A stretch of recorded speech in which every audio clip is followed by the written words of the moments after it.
అల్లుడితో ఎడాకు చేసుకొస్తాడు. అంటే అతని ఉద్దేశం ఏంటంటే, నా కుమార్తె భయంకరముగా బాధించబడిపోయింది, ఇక నా ఇంట్లో సుఖపడద్దు అన్నట్లు తీసుకొస్తున్నాడు. చెప్పిన ఇక ఆ పనికి నిన్ను పంపరిక, అయ్యా ఎట్లయినా నేను పెంచుకోగలం కానీ, ఎట్లయినా బ్రతుకుతాం కానీ, ఇక ఈ రోజు నుంచి ఆగిపో అని చెప్తారు. నా ప్రియ సహోదరి, నా ప్రియ సహోదరుడు, తెరిచిన నీకు విలువ తగ్గుతుంది, నీకు మర్యాద తగ్గుతుంది. దాని ద్వారా కుటుంబ సమస్యలు వస్తున్నాయి, వ్యక్తిగత సమస్యలు వస్తున్నాయి, కుటుంబాల మధ్యలో సమస్యలు వస్తున్నాయి. మౌనముగా ఉంటావు. ఎట్లా ఉంటావు? కొందరు చూసారా, వాయిద్యాలు వాయించిన, పాటలు పాడిన వాళ్ళు మౌనముగా ఉంటారు. ఎట్లా ఉంటారు? మౌనముగా ఉంటారు, మౌనముగా ఉంటారు. దేవునికి స్తోత్రం, హల్లెలూయా. ఎలా ఉంటారమ్మా? మౌనముగా ఉండరు. కొన్ని విషయాలలోనే వాళ్ళు మౌనముగా ఉంటారు. దేవునికి స్తోత్రం, హల్లెలూయా. ఇప్పుడు సువార్త సునాద పండుగ జరుగుతుంది, ఉపవాస ప్రార్థనలు జరుగుతున్నాయి.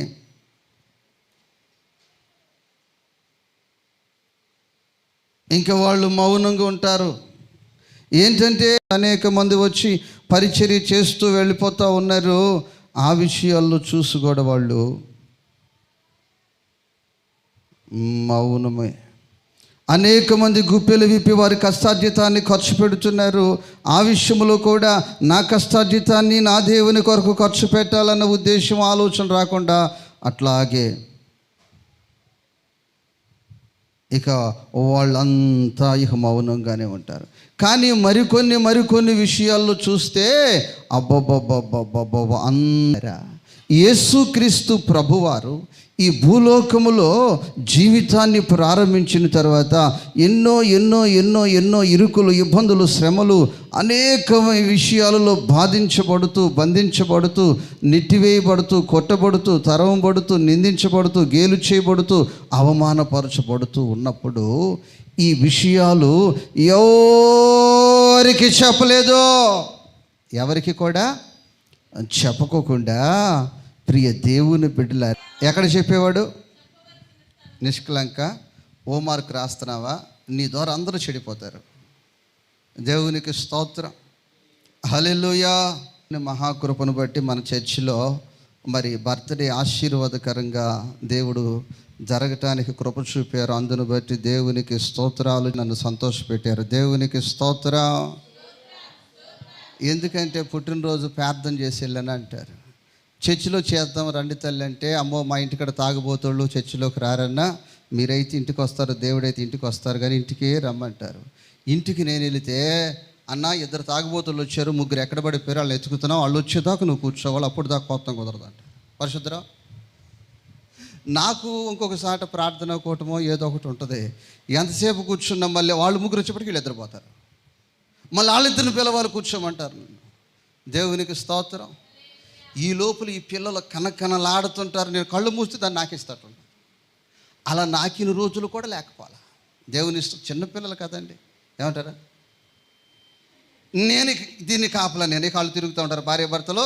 ఇక వాళ్ళు వచ్చేప్పటికి వీళ్ళు వెళ్ళిపోతారు, వీళ్ళు వచ్చేప్పటికి వాళ్ళు వెళ్ళిపోతారు. అందరూ ఉండేదాకా కొత్త కుదరదు. ఈ లోపల ఈ కేక్ కాడ కాపలాను రై జరిగి ఏం జరిగేది ఫాస్ట్ అని అనుకుంటే మీదకి వచ్చేస్తారు వీళ్ళు. అంటే స్వతంత్రమైన కదా. దేవునికి స్తోత్రం. అలాంటి ఇబ్బందులు పాలన నా కుటుంబం చేయలేదు. చక్కగా ఆశీర్వాదకరముగా గత దేవునికి స్తోత్రాలు చెల్లిద్దా. స్తోత్రం స్తోత్రం స్తోత్రం స్తోత్రం. పెద్దలు గత దినాల్లో అంటే నాకు అర్థం కాలేదు, కానీ రాత్రి మాత్రం కన్నులతో చూసా. దేవునికి స్తోత్రం. మంది పెరిగితే తగ్గితే ఒకళ్ళకి ఎంత? పావు కేజీ ముక్క. దేవునికి స్తోత్రం, హల్లెలూయా. అట్ట అనుకుంటూ కొందరు అనుకుంటారు రాత్రి వచ్చేదాన్ని కదా అంటున్నారు. ఒక్కొక్కరికి నాన్న వాస్తవం ఇంత మొక్క ఇట్లా. సంధ్య అవునా కాదు చెప్పు. సంధ్య సాక్ష్యం. దేవునికి స్తోత్రం. ఇంత ముక్కమ్మ చేతికి అబ్బేది కదా, ఇలా పట్టుకుని వెళ్ళారు, కేకులాగా పట్టుకుని వెళ్ళారు. అప్పుడు నాకు అదే జోక్ గుర్తొచ్చింది. పెద్దలు అంటారే, మంది పెరిగితే తగ్గితే చిక్కదనం ఏంటి. రాత్రి కన్నులతో చూసే నేను. దేవునికి స్తోత్రం. హల్లెలూయా, హల్లెలూయా. ఎలిషా అనుకున్నాడు చాలామంది సరిపోదని ఇంత తెచ్చేసి. శనివారం భక్తులు ఎంతమందో అర్థం కాలే ఎలిషాకి. దేవునికి స్తోత్రం. అందుకే మనిషికి 1/2 కేజీ వచ్చింది. దేవునికి స్తోత్రం. ప్రియ దేవుని బిడ్డ, ప్రియ సహోదరి, ప్రియ సహోదరుడా, యేసుక్రీస్తు ప్రభువారు ఆయన పడుతున్న ఆ బాధలు ఎవరికి చెప్పలేదు, చెప్పవలసిన వ్యక్తికి చెప్పాడు. లూకా సువార్త 38 అధ్యాయము మొదటి వాక్యాన్ని చదువుకుందాం. లూకా సువార్త వాడుక చొప్పున ఒలీవల కొండకు వెళ్ళి అన్న మాట ఉంటుంది. 22:39 వాక్యం. తరువాత ఆయన బయలుదేరి తన వాడుక చొప్పున ఒలీవల కొండకు వెళ్ళగా దేవునికి స్తోత్రము. హల్లెలూయా. ఇక్కడ మనము చూసినట్లయితే ఆయన కలిగి ఉన్నాడు వాడుక. ఆయన వాడుక చొప్పున ఒలీవల కొండకు వెళ్ళేవారు. ఆ ఒలీవల కొండకు వెళ్ళి మోకాళ్ళు వేసి ఆయన హృదయములో ఉన్న వ్యాధన, ఆయన పడుతున్న శోధనలు, ఆయన పడుతున్న నిందలు, ఆయన పడుతున్న ఆర్థికాలు, ఆయన పడుతున్న సమస్యలన్నీ కూడా దేవునికి స్తోత్రం. అంటే పరిష్కారము జరిగే స్థలములోనికి వెళ్ళి చెప్పే వ్యక్తి, ఈరోజు నీవు దేవుని మందిరమునకు వచ్చి నీ సమస్యలు ఆయనకు చెప్తున్నావు. ఇచ్చిన వారములో నువ్వు పడిన ఇబ్బందులు కావచ్చు, నీవు బాధించబడిన బాధలు కావచ్చు, ఆయనతో నువ్వు చెప్పగలుగుతున్నావా? ఇక్కడ మాత్రం చెప్తల్లి అంటే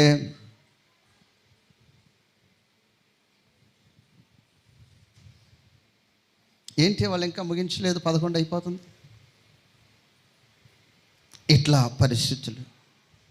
మరి కుటుంబంలో ఉన్న బాధలు, కుటుంబంలో ఉన్న శోధనలు ఉన్నాయి కదా. ఒక కారుతోనే ఉంటే బట్టలు మార్చరు, స్నానం చేయించరు, వదిలేసి ఇంటింటికి తిరిగి మా అత్తగారు ఇట్లాగా, మా భర్త సమయానికి ఇంటికి రాడు, నన్ను పట్టించుకోడు, ఇట్లాగా మా ఇంట్లో అసలు డబ్బులు లేవు, వడ్డీలకు తెచ్చాం, ఆ వడ్డీలు కూడా కట్టట్లేదు, ఆ అప్పులోళ్ళు వచ్చి తిరిగిపోతున్నారు, కారం రేపుడితో అయిపోద్ది, బియ్యం ఇవాళతో అయిపోతుంది అని ఇంటింటికి తిరిగి ఏం చేస్తుంటారు? అమ్మమ్మ ఇంటింటికి తిరిగి ఏం చేస్తుంటారు? చెప్పేస్తూ ఉంటారు. వీళ్ళ కుటుంబం గుట్టంతా విప్పేశారు కాబట్టి కూడా కట్టలేదని చెప్పేస్తుంది, బియ్యం వాళ్ళతో అయిపోతుంది, కారం రేపుడితో అయిపోద్ది అని చెప్పేసింది కదా. ఈ లోపల అత్తగారికి తెలుస్తే విషయాలన్నీ. ఇక కుటుంబములో సమస్యలు ప్రారంభమే.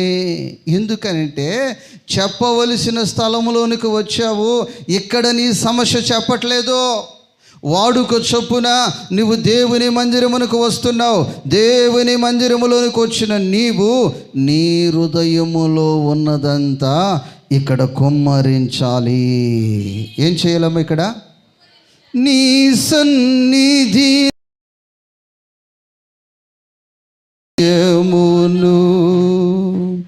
నీళ్ళవలే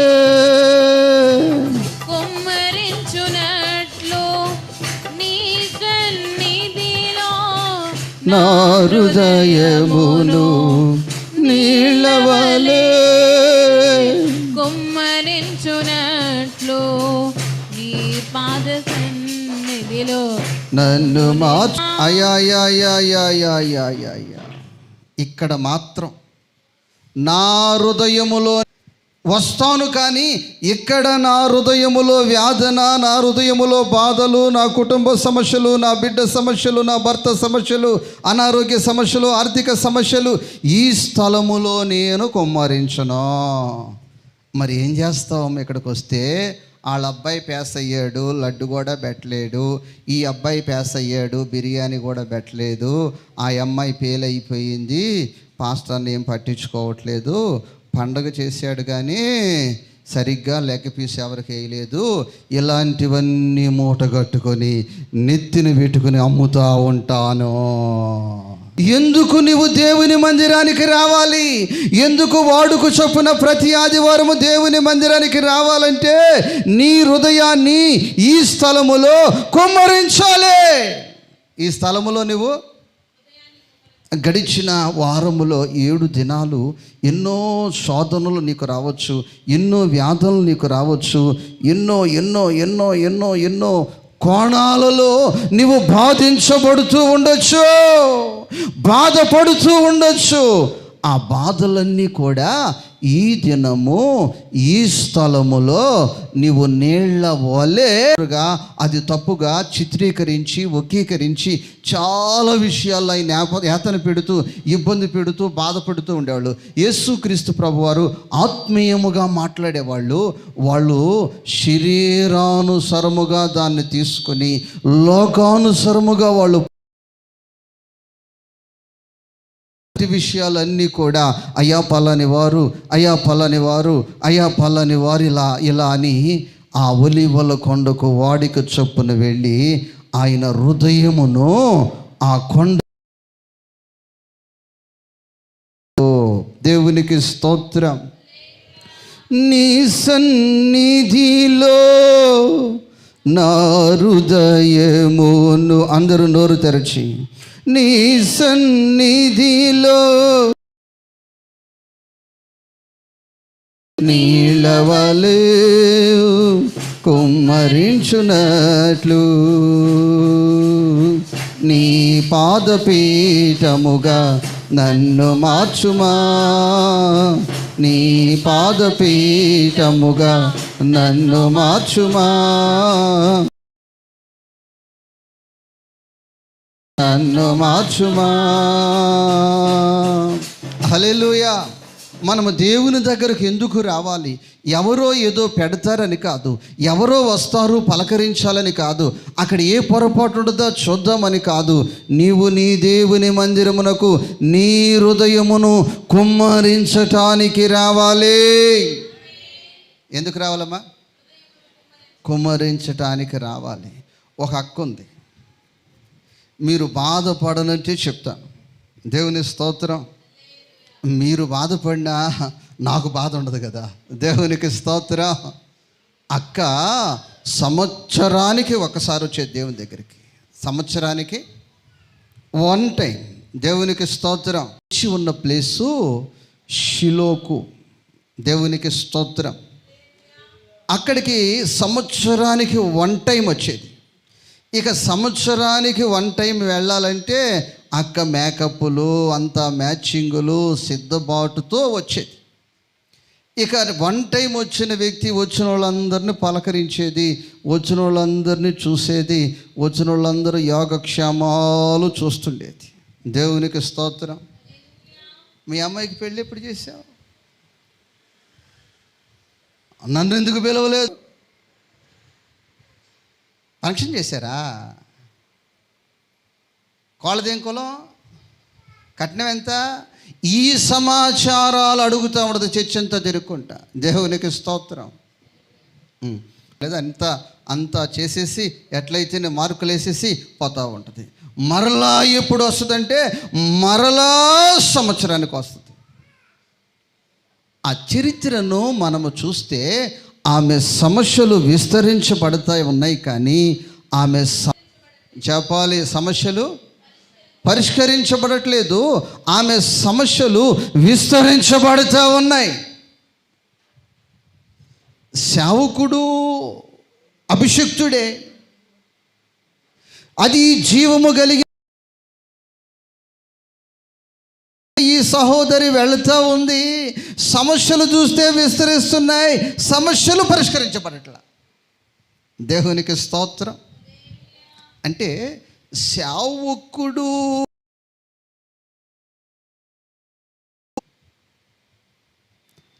చర్చిలో సరిలేదా, ఈమెలో సరిలేదా? అక్క కానుకలు పట్టుకుంటుంది, మ్యాచింగ్ చీర మ్యాచింగ్ బట్టలు వేసుకుంటా ఉంది, ముఖానికి పెయింట్ కొట్టుకుంటుంది, మూతికి పెయింట్ కొట్టుకుంటుంది, కావలసినవన్నీ తగిలి. కానీ ఈ అక్క సమస్యలు, ఈ సహోదరి సమస్యలు దినదినము విస్తరించిపోతున్నాయి. ఆస్తులు కాదు, సమస్యలు, కుటుంబ సమస్యలు, వ్యక్తిగత సమస్యలు, జీవిత సమస్యలు. దేవునికి స్తోత్రం. ఈరోజు ఒక్కొక్కరిగా స్త్రీలు కానీ పురుషులు కానీ చిన్నలు కానీ పెద్దలు కానీ ఈ స్థలములో ఒక్కసారి ఆలోచించండి. నువ్వు ఈ స్థలానికి వాడుక చొప్పున వస్తున్నావు, ఈ స్థలానికి వాడుక చొప్పున వస్తున్న నీ జీవితంలో సమస్యలు విస్తరిస్తున్నాయా, సమస్యలు పరిష్కరించబడుతున్నాయా? చర్చిలో సరిలేదా? వారు ఆగి ఆలోచించవలసిన సమయము. దేవునికి స్తోత్రం, హల్లెలూయా. నా ప్రియ దేవుని బిడ్డలారా, ఈ సహోదరి సమస్యలు చూసినట్లయితే విస్తరించిపోయాయి. ఏమైపోయామా? ఇంకా విస్తరించిపోయాయి, అధికముగా విస్తరించిపోయాయి. దేవునికి స్తోత్రం. అత్యధికముగా విస్తరించిపోయాయి. 6 వారాలు వెళ్ళాను, 60 వారాలు వెళ్ళాను, 6 సంవత్సరాలు వెళ్ళాను, నా సమస్య విస్తరించిపోయాయి కానీ తగ్గలేదని ఆ సహోదరి మరొక స్థలములోనికి పోకుండా పెయిన్ ఎక్కువైపోయింది. ఏమైపోయింది? బాధ ఎక్కువైపోయింది. దేవునికి స్తోత్రం. ఇప్పుడు బాధ ఎక్కువైపోతే కొందరు ఏం చేస్తున్నారంటే ఊరేసుకుంటా. ఏమేసుకుంటా? ఎట్టేసుకోవాలంటే యూట్యూబ్లో దొరకట్లా. ఊరి ఎలా వేసుకోవాలంటే యూట్యూబ్లో చూపిస్తున్నారు. దేవునికి స్తోత్రం. పరిశుద్ధలో నేను వెళ్ళేసరికి ఒక పని చేస్తున్నాను. నిన్న ఈ పని ఇప్పుడు నేర్చుకున్నామంటే యూట్యూబ్లో నేర్చుకున్నాను అంటున్నాడు. దేవునికి స్తోత్రం. ప్రియ దేవుని బిడ్డలారా, యూట్యూబ్లో బాంబులు చుడటం కూడా నేర్పిస్తున్నారంట. కానీ మీరు కానీ చర్చ చేస్తే మీరు అది పూర్తి అవ్వకముందే మీ ఇంటికి ఇన్ఫర్మేషన్ వచ్చేస్తే అది చూసుకోండి. దేవునికి స్తోత్రం, దేవునికి స్తోత్రం. భార్యను చంపి ముక్కలు కోసి ఫ్రిడ్జ్లో ఎలా పెట్టగలిగావురా అంటే వాడు అంటున్నాడు యూట్యూబ్లో. మరి చూడండి, మీ పిల్లలు పాటలు నేర్చుకుంటున్నారా? యూట్యూబ్లో ఇలాంటివి నేర్చుకుంటున్నారు. చూడండి, ఫోన్ ఇచ్చేసి వదిలిపెట్టేస్తున్నారు. ఫోన్ ఇచ్చేసి వదిలిపెట్టేస్తున్నారు. అంతా అందులోనే ఉంది. అంతా ఊరేసుకుంటూ నేర్పించేది యూట్యూబే, కిటికీలకి మొక్కు పెడుతూ నేర్పించేది యూట్యూబే, అర్షద్రా బాంబులు చుడుతూ నేర్పించేది యూట్యూబే, భార్యను చంపి వాసన రాకుండా కటింగ్ చేయటం నేర్పించేది కూడా జాగ్రత్త జాగ్రత్త. అందుకే పిల్లలు జాగ్రత్త అని చెప్పా. దేవునికి స్తోత్రం, హల్లెలూయా, హల్లెలూయా. నా ప్రియ తల్లి, బాధలు విస్తరించిపోయినప్పుడు, సమస్యలు విస్తరించిపోయినప్పుడు అప్పుడు ఆ చర్చికి అంతకుముందు నడిచెళ్ళేది. ఏ నడక అంటారు దీన్ని? అమ్మా, పెళ్ళి నడక. చెప్పేగా మ్యాచింగ్ మీద మ్యాచింగ్ వేసి మూతుకు పెయింట్ కొట్టి ఆ ముక్కుకి రంగేసి సంవత్సరానికి 1 టైం అని చెప్పాను కదా. పరుగెత్తుకుంటూ వెళ్ళిపోయింది. దేవునికి స్తోత్రం. అమ్మమ్మ ఎలా వెళ్ళింది? పరుగెత్తి పరుగెత్తి పరుగెత్తి పరుగెత్తి పరుగెత్తి పరుగెత్తి పరుగెత్తి వెళ్ళింది.